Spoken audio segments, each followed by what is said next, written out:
ఇప్పుడు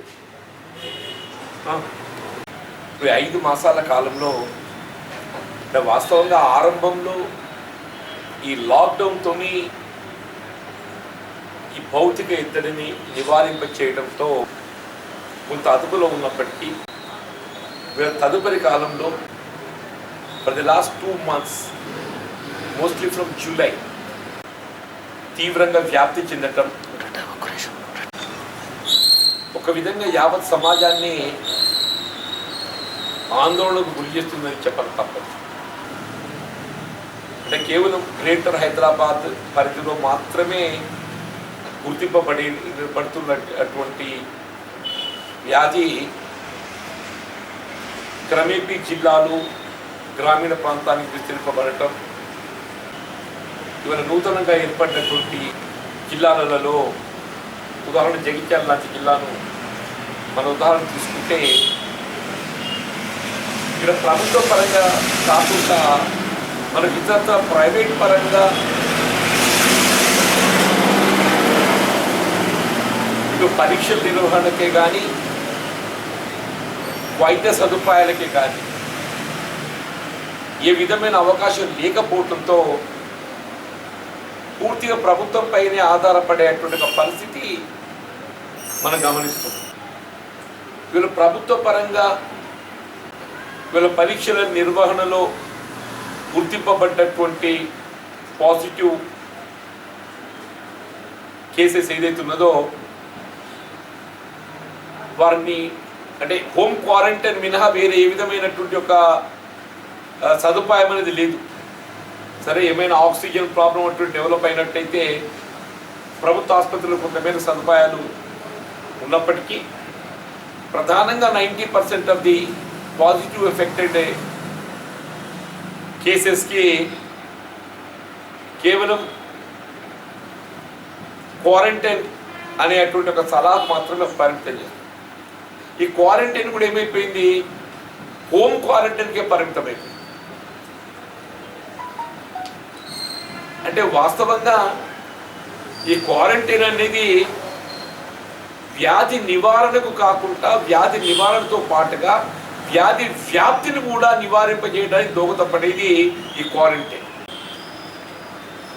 వ్యాధి నివారణ ప్లస్ వ్యాధి వ్యాప్తిని కూడా ఇది నివారింపజేస్తుంది. ఈ క్వారంటైన్ సదుపాయాలు ఏదైతుందో హోమ్ క్వారంటైన్గా పరిమితం కావడంతో మన దగ్గర ఉమ్మడి కుటుంబాలు, కామన్ వాష్రూమ్స్, దాంతో ఏమైపోయింది ఈ హోమ్ క్వారంటైన్లో ఈ వ్యాధి వ్యాప్తిని మనం నివారింపజేయలేకపోతున్నాం. ప్రైమరీ కాంటాక్ట్స్కి అందరికీ కూడా వ్యాధి సోకుతుంది. ప్రైమరీ కాంటాక్ట్స్కి అందరికీ కూడా వ్యాధి సోకేటువంటి యొక్క అవకాశం నివారించలేకపోతున్నాం. మరి ఒకనాడు ఒక 100 కేసులు మనం గుర్తిస్తే తెల్లారి ఏమైపోతుంది, అది 100x4 మినిమం 400 పోతుంది. ఆ 400 ఏమవుతుంది, 400x4 అవుతుంది. మన అదే క్వారంటైన్ గట్ట మనం ఒక అంటే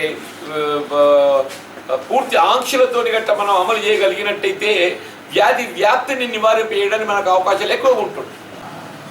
ఇప్పుడు సంభవ్ జగిత్యాల జిల్లా కలెక్టర్ గారు చొరవ తీసుకొని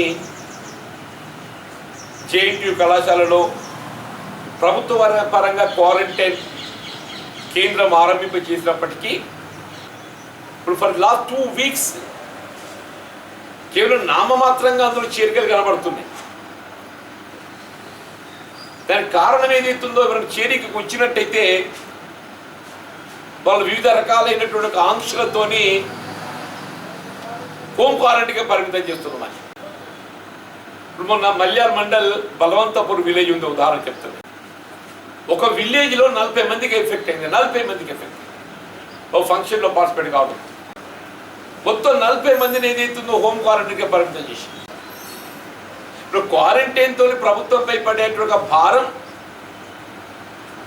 ఒకటి వైద్య సదుపాయం, సలహాలు, సూచనలు, ప్రధానంగా వైద్య సదుపాయం అంటే వైద్యపరంగా సలహాలు సూచనలు, దానికి తోడు ఫుడ్ అరేంజ్మెంట్, దాంతో చేసేది ఏంటి ఫుడ్ అరేంజ్మెంట్. దాని కొరకు కూడా ఫుడ్ అరేంజ్మెంట్ కాడ కూడా ఇన్ని ఆంక్షలతో మీరు చేరికలను నివారింపజేస్తే అది వాళ్ళు ఎక్స్పాండ్ అయిపోయి ఎక్కడికి వచ్చింది అంటే వీళ్ళు next greater Hyderabad Jagtial, next greater Hyderabad Jagtial అయిపోయింది. వాళ్ళు నిన్న ఒక్క దినము 308 కేసెస్ పాజిటివ్గా గుర్తింపబడ్డట్టు మనకు అధికారికంగా ఆధారాలు చెప్తున్నాయి. It's an official statement. 308 in a single day. వచ్చే అనుకుంటా next GHMs even this might be overtaking GHMs also. దాంతోపాటు లాక్డౌన్ కూడా ప్రధానమైనటువంటి అంశం. లాక్డౌన్ కూడా వాస్తవంగా కొన్ని పట్టణాలు స్వచ్ఛందంగా లాక్డౌన్ అమలు చేసుకుంటున్నారు. స్వచ్ఛందంగా లాక్డౌన్ అమలు చేసుకునేటటువంటి ఒక పరిస్థితికి తోడు కొన్ని వాణిజ్య సంస్థల వ్యాపార దృక్పథంతో for example liquor shops, wine shops, వాళ్ళకు ప్రభుత్వం విధిస్తున్నటువంటి ఒక టార్గెట్స్, వైన్ షాప్స్కి ఏది ఇస్తుందో ప్రభుత్వం విధిస్తున్న టార్గెట్స్, అమ్మకాలు మీరు ఏ విధంగా పెంచాలి, వ్యాధి వ్యాప్తి ఇంత తీవ్రంగా విస్తరింపబడుతుంటే మీరు బెల్ట్ షాప్లను నివారింప చేయడానికి కొరకు కూడా ఏ విధమైన చర్యలు చేపట్టలేదు ప్రభుత్వం. విచ్చలవిడిగా బెల్ట్ షాప్స్ కేవలం వ్యాపార దృక్పథంతో కొనసాగడంతో ఏదైతున్నదో ప్రభుత్వం వాటిని నివారింప చేయలేకపోవడంతో వీళ్ళు మీరు ఏదైతుందో మధ్యాహ్నం 12 గంటల వరకు ఏదైతుందో మన నిత్యావసర వస్తువులు సేకరింప చేసుకోవడానికి కొరకు, మనకు కావాల్సినటువంటి వస్తు సామగ్రి సమకూర్చుకోవడానికి కొరకు మీరు అనుమతించి 12 noon to next morning 6 AM అత్యవసర సేవలను మినహాయిస్తూ, ఎమర్జెన్సీ సర్వీసెస్ను మినహాయిస్తూ లాక్డౌన్ అమలు చేయగలిగినట్టయితే ఈ వ్యాప్తిని నివారింప చేయగలుగుతాం. వాళ్ళు జిల్లా కలెక్టర్ గారు విజ్ఞప్తి చేసింది, నేను వారిని ఏదైతున్నదో లాక్డౌన్ పైన మీరు ఆలోచించవలసినటువంటి తరుణం ఆసన్నమైందని చెప్పాను. అట్లాగే ప్రభుత్వ పరంగా క్వారంటైన్ సదుపాయాల కల్పనలో మీరు సెంట్రలైజ్ జేఎన్టీయూ నిర్వహిస్తున్నారు. మీరు కాన్స్టిట్యున్సీ వాయిస్ వీళ్ళ కోరుట్ల కాలేజ్ కాన్స్టిట్యున్సీకి సంబంధించి you have Korutla veterinary college, వీళ్ళు చొప్పదండి వేములవాడ నియోజకవర్గాలకు సంబంధించిన Malyal, Kodimyal, Kathlapur, Medipalli you can take for Korutla. ఆర్ఎల్స్ ఈ మన మల్యాల్, కొడిమ్యాల్ జేఎన్టీయూ వినియోగించుకోవచ్చు. ధర్మపురికి సంబంధించి యూ కెన్ ఏదైనా ఒక రెసిడెన్షియల్ స్కూల్ మనం ఏర్పాటు చేసుకోవచ్చు. మన కాన్స్టిట్యున్సీ వాయిస్ గట్ట మీరు క్వారంటైన్ సదుపాయం ప్రభుత్వ పరంగా కల్పించగలిగినట్టయితే కొంత అవేర్నెస్ వస్తుంది. ఎక్కడికక్కడ మన ప్రభుత్వ పరంగా వారిని పరిమితం చేస్తే, ఇంటికి పరిమితం చేస్తే అది విస్తరింపడి దాన్ని మనం అరికట్టగలుగుతాం చెప్పండి. ఇప్పుడు వైద్య సేవలకు సంబంధించినటువంటి మౌలిక సదుపాయాలు ప్రధానం. ఇప్పుడు ఫర్ ఎగ్జాంపుల్ జగిత్యాల ప్రభుత్వ ఆసుపత్రి ఉన్నది. సాధారణంగా ఒక డాక్టర్ ఏదైతుందో 8 గంటలు వైద్య సేవలు అందించాలి. ఒక డాక్టర్ 8 గంటలు వైద్య సేవలు అందించాలి. స్పెషల్లీ ఈ కోవిడ్ సంబంధించి మీరు పర్సనల్ ప్రొటెక్షన్ తోని 8 గంటల మించి విధులు నిర్వర్తించడం అనేది హ్యూమన్లీ నాట్ పాసిబుల్. రోజుకు 3 డాక్టర్ నిర్వర్తించాల్సినటువంటి ఒక విధులు 2తో నిర్వహింపజేస్తారు. అంటే వాళ్ళు ఎంత ఒత్తిడి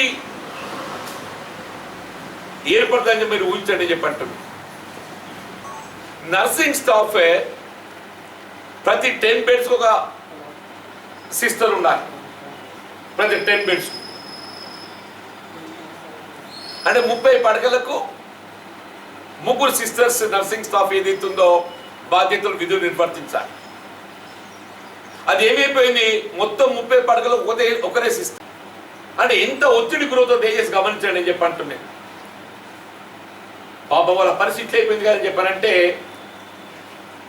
అవుట్ ఆఫ్ 24 నర్సింగ్ స్టాఫ్ మన జగిత్యాల ప్రభుత్వ ఆసుపత్రిలో ఉన్నటువంటి 24 మంది నర్సింగ్ స్టాఫ్లో దాదాపు సగం మంది కోవిడ్ ఎఫెక్ట్ అయింది. 24లో 12-13 నర్సింగ్ స్టాఫ్ ఏదైతుందో ఇవాళ కరోనా వైరస్ బాధితులు అయిపోయారు. అంటే వాళ్ళు ఎంత ఒత్తిడి గురైన దయచేసి మీరు ఊహించండి చెప్పారు. Even doctor is also affected. సాంకేతిక నిపుణులు కూడా, టెక్నికల్ స్టాఫ్ కూడా ఏదైతుందో కోవిడ్ బారిన పడుతుంది ప్రభుత్వ ఆసుపత్రులు. అంటే వాళ్ళు విధి నిర్వహణ లోపల ఎంత తీవ్ర ఒత్తిడి గురవుతుందో దయచేసి గమనించాలని చెప్పంటున్నాను. మీరు స్టాఫ్ పెంచండి. జిల్లా కేంద్రంలో మొత్తం జిల్లాలో ఉన్నప్పుడు ఒక్క కోవిడ్ హాస్పిటల్, మొత్తం జిల్లాలో ఉన్నది ఒకే కోవిడ్ హాస్పిటల్. ఒత్తిడి గురి చేసి ఏదైతుందో మెంటల్ స్ట్రెయిన్ గురవుతుందని చెప్పండి. వీళ్ళ మొత్తం జగిత్యాల జిల్లాలో పోలీస్ అధికారులు ఉన్నత స్థాయి నుండి క్షేత్ర స్థాయి వరకు చెప్పంటున్నా. ఇక్కడ డిఎస్పీ గారు కరోనా వైరస్ బారిన పడ్డారు, సర్కిల్ ఇన్స్పెక్టర్ ఆఫ్ పోలీసెస్ పడ్డారు, సబ్ ఇన్స్పెక్టర్ ఆఫ్ పోలీసెస్ పడ్డారు, కానిస్టేబుల్స్ పడ్డారు. దాని ఎంత ఒత్తిడి గురవుతుందో దయచేసి గమనించాలని చెప్పంటున్నా. శాంతి భద్రతల పర్యవేక్షణలో, వాళ్ళ విధుల కర్తవ్య నిర్వహణలో ఇటు పోలీస్ డిపార్ట్మెంట్, శాంతి భద్రత పర్యవేక్షించే పోలీస్ డిపార్ట్మెంటే కానీ,